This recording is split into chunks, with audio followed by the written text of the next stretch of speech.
La garde à vue est une mesure de contrainte régie par l'article 62.2 du Code de procédure pénale. Elle est décidée par un officier de police judiciaire à l'encontre d'une personne soupçonnée d'avoir commis ou tenté de commettre un crime ou un délit. Bienvenue dans Garde à vue, le podcast. Le 24 juillet 2012, les pompiers, alertés par une voisine, découvrent Yvette Julien dans une mare de sang sur le carrelage de sa cuisine. Elle a eu le crâne fracassé et son poignet a été sectionné. Après des mois de recherche, son neveu, Maurice Boiteux, apparaît comme le principal suspect. Sa garde à vue, commencée à 14h15 le 16 avril 2013, se poursuit. Vous écoutez le deuxième épisode de l'affaire Maurice Boiteux. La première audition a été longue et dense. La deuxième audition enchaîne très vite, après une pause de 20 minutes. Cela fait maintenant presque 4h30 que la garde à vue a commencé. Maintenez-vous vos précédentes déclarations ? Oui. Y a-t-il d'autres documents qui vous lient à votre tante à part la reconnaissance de dette et le testament ? Oui, je sais qu'elle a fait une assurance vie, mais je sais pas du tout comment ça marche. En 2010, vos remboursements de prêts et vos salaires sont toujours du même montant. Et pourtant, vous avez dépensé 125 000 euros. Alors d'où il provenait cet argent ? Waouh. Je suis étonné par les chiffres, là. Vraiment, je trouve que ça fait beaucoup. Il ne peut pas ignorer quoi que ce soit. Adjudant Nathalie, section de recherche. Mais devant nous, il fait la personne qui est très légère devant tous ces problèmes et que ce n'est absolument rien. Pour mémoire, en 2011, vous avez souscrit 12 prêts. Dans quel but ? C'était pour rembourser d'autres prêts. Pourquoi des prêts pour rembourser des prêts ? Ça me permettait de faire de plus petites échéances. Et vous savez pour combien il y en a ? Non, mais vous allez me le dire. Il y en a pour plus de 98 000 euros. Est-ce que vous allez enfin reconnaître que vous avez de réels soucis financiers ? Et qu'ils sont graves ? Tant que je suis pas découvert à la banque, c'est que j'arrive à gérer. Non ? Maurice Boiteux, son code d'honneur, c'est ne pas être à découvert. Il faut voir où il vit. Il connaît les gens qui tiennent les banques. Et ce serait un déshonneur. Pour ne pas être à découvert, il faut savoir compter, avoir tous les chiffres dans la tête, emprunter au bon moment, vous avez deux banques, vous empruntez à une banque pour rembourser l'autre banque, et vice-versa. Et si vous faites très attention, vous y arrivez pendant des années, c'est ce qu'il a fait pendant plus de 10 ans. Monsieur Boiteux, fin juin 2012, quel était l'état de vos comptes bancaires ? 10 000 euros à peu près. Avec une telle trésorerie, votre train de vie, vous pensez que vous pouvez tenir combien de temps ? Sans aide, je dirais 2 mois. En 2012, Maurice Boiteux est acculé. Les banques ne lui prêtent plus, il a épuisé tous les prêts à la consommation qu'il pouvait souscrire. Il n'a trouvé qu'une solution pour ne pas couler. Se tourner vers ses amis notables en expliquant qu'il a besoin d'argent pour ses filles. Il va aller voir les uns après les autres ses amis, il va leur demander 1 000 euros, 2 000 euros, 3 000 euros, jusqu'à 5 000 euros. Et il dira ni à l'un ni à l'autre qu'il a demandé de l'argent à ses amis, et ainsi il va pouvoir continuer à vivre jusqu'au printemps où on va l'interpeller. Vous avez dit à votre ami Gino qu'il vous manquait 2 000 euros par mois. Mais c'est pas 2 000 qui vous manquait, c'est 8 000 euros. Donc le différentiel est de 6 000 euros. Pourquoi vous mentez à vos amis ? J'ai jamais eu de découvert à ma banque. Vous m'emmerdez avec mon différentiel. J'ai tenu bon jusque-là.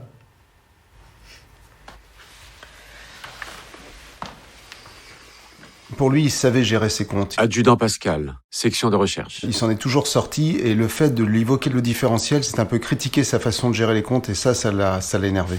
Monsieur Boiteux, à ce jour, à combien estimez-vous vos dettes ? À 125 000 euros, j'ai fait mes calculs dernièrement, au mois de décembre. Vous avez l'habitude de mentir à vos amis ou de pas dire toute la vérité ? Non. Et est-ce que Yana est au courant de votre situation financière ? Non, j'essaie de la protéger. Et comment vous pouvez expliquer qu'elle sache pas ? Elle me fait confiance. Pourquoi vous lui avez pas dit de faire attention ? Ça, je n'ai fait que cela. Mais vous lui avez pas montré l'état de votre situation pour qu'elle puisse faire attention ? Pour l'instant, je m'en sors tout seul. Mais pourquoi vous n'avez pas diminué ou freiné votre train de vie ? Jusque-là, je suis arrivé à m'en sortir. Et pourquoi vous n'avez pas dit dans vos précédentes déclarations que vous aviez des problèmes financiers d'une telle ampleur ? Je pensais pas que ça pouvait vous intéresser. Et pourquoi ne pas avoir dit que vous étiez bénéficiaire de l'assurance vie de votre tante? Bon, ça, je savais pas. Vous savez combien il y a sur cette assurance vie? Non, pas du tout. Je sais qu'elle a sur son compte en banque 2000 € et qu'elle a une rente assez forte. Entre 150 000 et 250 000 €. C'est une très grosse somme. Alors pourquoi pas avoir donné ces montants-là avant? Mais je ne pensais pas que ça vous intéressait, parce que ça pouvait intéresser l'enquête. Écoutez, monsieur Boiteux, vous nous dites qu'il vous manque 125 000 €. Que l'assurance vie de votre tante doit avoir entre 150 000 ou 250 000 €. Vous savez qu'il y a une enquête pour tentative d'assassinat, mais alors vous ne voyez toujours pas de lien avec l'enquête. Ah ben non, je vois pas. Il est tard. On va en rester là. Faut que vous signiez le PV. Les auditions ont débuté dans l'après-midi. Il fait nuit noire désormais. La garde à vue a commencé il y a presque 9 heures. Les gendarmes qui ont fait la route depuis Angers sont fatigués mais contents. À l'issue de cette première journée, ils estiment avoir rempli leur mission. Maurice Boiteux, lui, passe sa première nuit en chambre de sûreté. La première audition va durer 7 heures. Ça peut paraître long, mais c'est le temps qu'il faut pour plus de 10 ans de vie financière de Maurice Boiteux. Il a pu, à un moment de sa vie, même toute sa vie, dire qu'il n'avait pas de problème. Adjudant Nathalie. Mais après 7 heures de discussion comme on vient de faire, après 7 heures de questions, il est bien obligé de reconnaître qu'il a des problèmes. Non seulement il nous l'a dit à nous, mais lui aussi, il vient de se l'avouer, il avait de réels problèmes financiers.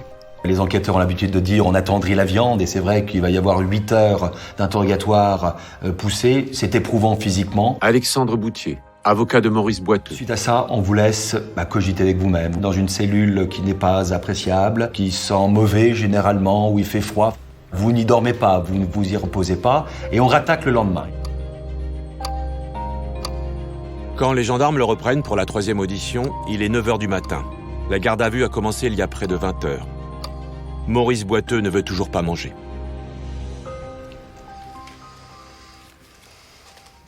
Vous n'êtes pas d'ici. Vous n'êtes pas des Vosges. Et J'espère que vous avez un meilleur hôtel que moi. Bon, on va reprendre, hein, monsieur Boiteux?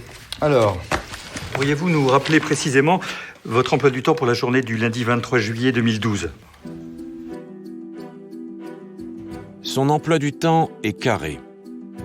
Maurice Boiteux a fait du vélo toute l'après-midi du 23 juillet jusqu'au soir. Et il détaille son parcours. Parti de chez lui vers 15h30, il s'est arrêté tout d'abord chez le peintre tapissier de Mirecourt pour une histoire de moquette. Puis il a continué son chemin jusqu'à Contrexéville, plus précisément jusqu'à l'Open de tennis, pour récupérer une clé. Ensuite, il a poursuivi jusqu'à Dombreau. C'est alors qu'il a été doublé par un ancien employé, Pablo, dont la femme venait d'accoucher. Sur sa lancée, il s'est rendu jusqu'à Martigny et retour. Au total, près de 80 km de petites routes à travers champs et forêts. Maurice Boiteux, s'il nous dit qu'il a fait une sortie à vélo Adjudant Pascal. et qu'il rentre le soir après 20 heures, voire 21 heures du vélo, matériellement, il serait impossible pour lui de le poser à Douai-la-Fontaine, lieu de commission des faits. En effet, les copains de Maurice Boiteux sont formels. Ils faisaient bien une partie de tennis en leur compagnie à Mirecourt le 24 juillet au matin de 8h à 10h. Il a même perdu, ce qui est plutôt exceptionnel. Pour faire l'aller-retour Mirecourt-Douai-la-Fontaine, 12 à 14 heures sont nécessaires. Si c'est lui l'agresseur, il ne peut donc mentir que sur son après-midi de la veille, celle du 23 juillet, quand il faisait du vélo. Bon. Quelles sont vos habitudes concernant le vélo? Alors, je fais des petits et des grands parcours. Les grands parcours, je le fais plutôt l'été, quand ma femme, Yana, n'est pas là. Et en 2012, j'ai fait un seul grand parcours, c'était le 23 juillet. J'ai dû faire 70 à 80 km. Et bon, après l'affaire, j'ai plus fait de sortie. Maurice Boiteux, il parle de vélo, mais moi, plus jeune, c'est un sport que j'ai pratiqué, le cyclisme. Adjudant Pascal. Et donc, lorsque Maurice Boiteux dit qu'il fait du vélo très occasionnellement et qu'il est capable de faire, pour première sortie, 70 ou 80 km, j'ai vraiment du mal à le croire. Monsieur Boiteux, pensez-vous qu'on s'improvise cycliste du jour au lendemain? Non, bien sûr que non. Moi, je suis cycliste depuis 20 ans. D'ailleurs, on a rencontré Gino, votre ami de 20 ans qui fait du vélo 2 fois par semaine. Mais il vous a jamais vu sur un vélo. Et puis, il savait même pas que vous en faisiez. Mais moi non plus, je savais pas qu'il faisait du vélo, Gino. Je l'ai jamais vu sur un vélo, Gino. On a également rencontré son ami René, qui habite Mirecourt, qui lui fait du vélo tous les jours. Et ces gens-là qui connaissent Maurice, et ils n'ont jamais vu faire du vélo. Et pourtant, lorsque quelqu'un qui a fait du vélo rencontre quelqu'un qui a fait du vélo, il raconte des histoires de vélo, quoi. Bon, allez, on reprend. Quelle distance avez-vous parcouru exactement ce jour-là et en combien de temps? En termes de kilomètres, je peux pas vous dire parce que mon compteur est cassé, mais j'ai roulé de 16h à 20h45 et donc j'ai dû faire 5 heures. Je me suis arrêté de temps en temps, monsieur. Et quelle est la difficulté du parcours?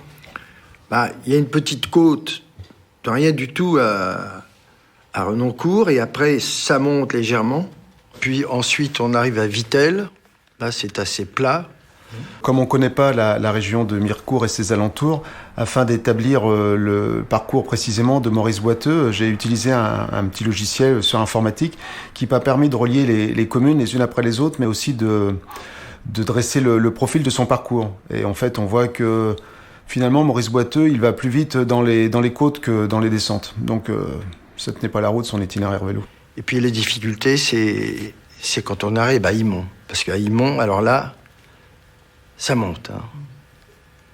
Ok. On va s'arrêter là, monsieur Boiteux. La garde à vue a commencé depuis bientôt 24 heures. Les gendarmes doivent demander sa prolongation au juge d'instruction comme l'exige la procédure. C'est l'heure de déjeuner, mais Maurice Boiteux refuse toujours de s'alimenter. Quand les enquêteurs débutent la 4e audition, ils ont à nouveau 24 heures devant eux pour faire craquer Maurice Boiteux. Bon, on continue. Et après l'Open, que faites-vous? Je continue ma route et je rencontre le Pablo. Ouais, alors on va voir si vous mentez, là. Vous avez vu Pablo ce jour-là, hein? Ah oui, c'est forcément ce jour-là, j'étais à vélo. On lui dit, on va voir si vous avez menti ou pas. C'est pour lui dire qu'on sait la vérité. Et qu'il ne faut pas qu'il nous mente sur un détail comme ça, parce que là, c'est un détail. C'est un genre de petit test et on essaie d'être gentil avec lui sans le brusquer. Pablo a été placé en garde à vue et dès le début, il a reconnu ne pas avoir rencontré Maurice Boiteux. Il est dit avoir fait ce témoignage à la demande de son ancien patron, qui était quelqu'un de sympathique pour lui. Lors de votre déposition du 18 août, vous avez déclaré qu'en quittant l'Open, vous avez été doublé par Pablo qui allait à la maternité. Vous me confirmez? Oui. Monsieur Boiteux, comme vous l'avez dit, ce 23 juillet 2012, la femme de Pablo était bien à la maternité, ça c'est vrai. Mais nous savons de manière formelle que Pablo, à cette heure-ci, était chez lui, précisément de 16h39 à 19h46. Alors, dans ces conditions, comment pouviez-vous le voir au même moment au volant de sa voiture? J'ai menti. J'ai pas vu Pablo. Et je voulais qu'on me croie. Voilà. D'ailleurs, vous, est-ce que vous allez me croire? Quand est-ce que vous lui avez demandé ça? 2 ou 3 jours après ma sortie en vélo, je suis allé chez lui. Il était seul. Je lui ai dit que j'étais venu faire du vélo près de chez lui, qu'il fallait qu'il dise qu'il m'avait vu. Je lui ai dit que c'était suite à l'agression de ma tante, que je lui demandais ça après avoir été entendu à la gendarmerie de Neufchâteau. Je lui ai rien donné. Pas d'argent, pas de cadeau. Rien. En soi, un faux alibi, en tout cas, on peut se tromper. Alexandre Boutier. Ça n'implique pas grand-chose. Bon, c'est toujours pour l'accusation un bon point. Faire autant de petits mensonges, c'est cacher quelque chose. Autrement, ça n'a aucun intérêt. On le sait, il le sait, il va falloir qu'il soit mûr. Et on va continuer donc à disséquer tous ces petits mensonges. Selon vos déclarations, vos pneus étaient en mauvais état. Gondolés, trop secs, trop vieux, il fallait les changer dès le lendemain. Franchement, vous pensez être crédible avec votre sortie à vélo? Je vous dis que je suis allé à Contrexéville en vélo ce jour-là.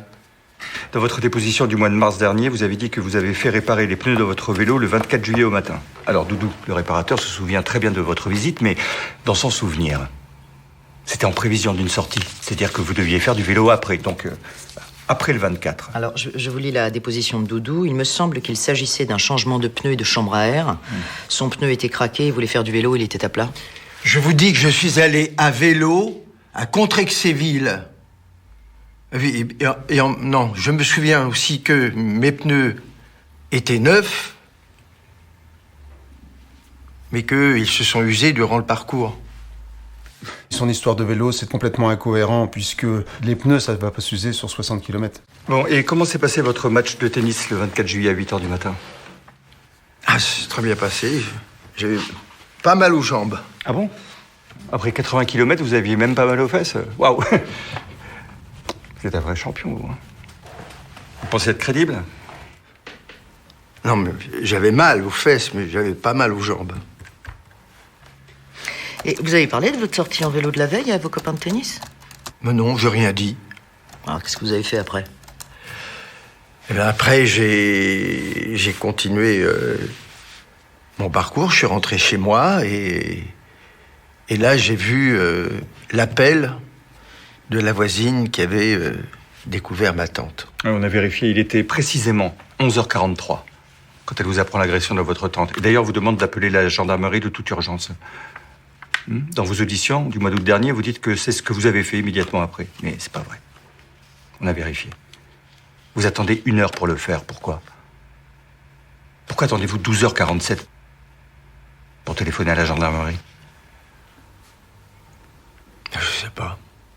J'avais notifié aux enquêteurs que la personne qui avait commis les faits, en découvrant qu'elle était encore en vie, allait avoir un réel moment de panique et allait devoir reprendre ses esprits. Capitaine Lemahou, spécialiste en sciences du comportement. Les enquêteurs ont voulu savoir ce qu'il avait fait pendant 1 heure, justement pour savoir si cette heure ne lui avait pas servi à reprendre ses esprits et à gérer ses angoisses à la découverte de la survie de Madame Julien. Qu'est-ce que vous avez fait pendant 1 heure, monsieur Boiteux? Ça vous paraît un délai raisonnable après une annonce pareille? Alors que celle que vous considérez comme votre mère a été agressée et qu'elle est au plus mal? Ouais, c'est vrai que ça... C'est vrai que ça peut paraître bizarre. Mais je sais pas, j'étais effondré, j'étais en larmes. Je savais pas quoi faire, j'ai même pas appelé la gendarmerie. Et alors après, qu'est-ce que vous avez fait? Rien. Bon, toujours dans votre audition, vous affirmez que vous êtes resté chez vous pour attendre des nouvelles. Vous expliquez que vous n'êtes pas sorti. Je vous lis. J'ai été secoué, j'étais un peu perdu, j'étais seul et j'avais plus la tête à faire autre chose. Ouais, c'est vrai. Oui, sauf que vous êtes allé à Golbet, entre 13 et 14 heures, que vous avez retiré de l'argent et que vous avez pris de l'essence. Tiens, d'ailleurs, pourquoi être allé à Golbet alors qu'il y a une station-service à 20 mètres de chez vous? Golbet. Oui, Golbet. Non, parce que j'avais vu des chaussures en solde que je voulais acheter et d'ailleurs je les ai achetées. Ce sont celles-ci. J'avais remarqué en jouant que mes chaussures étaient en mauvais état et je voulais m'acheter de nouvelles chaussures parce que j'aime bien faire du tennis pendant le week-end. Donc je suis allé à Golbet et les acheter en solde, 29,90 €. Vous pensez vraiment être crédible quand vous dites que vous êtes effondré en larmes après l'annonce de l'agression de votre tante et que vous allez faire les soldes pour acheter une paire de baskets? Vous vous souvenez même du prix? C'était pour me changer les idées. À plusieurs reprises, on a demandé à Maurice Boiteux s'il pense qu'il est crédible devant nous, avec tous ces mensonges. Parce qu'en fait, on voulait faire appel à son intelligence, lui démontrer qu'on n'apportait aucun jugement sur ce qu'il avait à nous dire, mais on voulait que lui-même comprenne que ce qu'il disait, ça n'avait pas de sens. Monsieur Boiteux, le 24 juillet au soir, elle était dans quel état, votre tante? Elle n'était pas brillante. Je suis pas allé la voir, je savais qu'elle était hors de danger. Les blessures qui sont consécutives à cette agression vont provoquer une infirmité permanente chez Madame Julien. Elle ne pourra plus se servir de ses mains. Elle qui lisait beaucoup, qui était autonome, qui vivait seule à la maison, sera contrainte de vivre en foyer retraite. C'est une femme qui était de nature apaisée et qui va être angoissée en permanence, qui fera des cauchemars la nuit, qui aura peur, qui ne supportera pas d'être dos à une fenêtre, dos à une porte et qui a besoin d'être rassurée. On va s'arrêter là, monsieur Boiteux. Tata Yvette, vous l'aimez, ça c'est sûr, il n'y a aucun doute. Là, vous pouvez plus grand-chose pour elle. La seule chose que vous pouvez faire, c'est lui expliquer vraiment ce qui s'est passé. Elle a été attaquée par derrière, elle a peur que ça recommence, elle est terrorisée. Elle est très vieille, très diminuée. Vous le savez, ça. Alors réfléchissez. Elle est croyante, elle peut pardonner. Quand vous posez énormément de questions à une personne gardée à vue, il peut répondre, rester placide, garder son sang-froid. Mais on voit bien que quand on va trop loin, on va braquer la personne, on va plus rien obtenir. Et où on en était, il fallait qu'on s'arrête, il fallait le laisser avec lui-même, qu'il réfléchisse, faire un break. Il faut voir qu'au stade de la garde à vue, on est à la 2e journée. Il peut être fatigué quand même, on est le soir.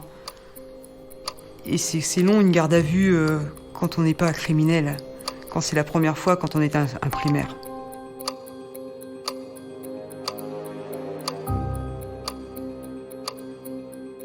Vous venez d'écouter un épisode de Garde à vue. Retrouvez bientôt la suite. Et d'ici là, n'hésitez pas à vous abonner à ce podcast et à lui mettre plein d'étoiles.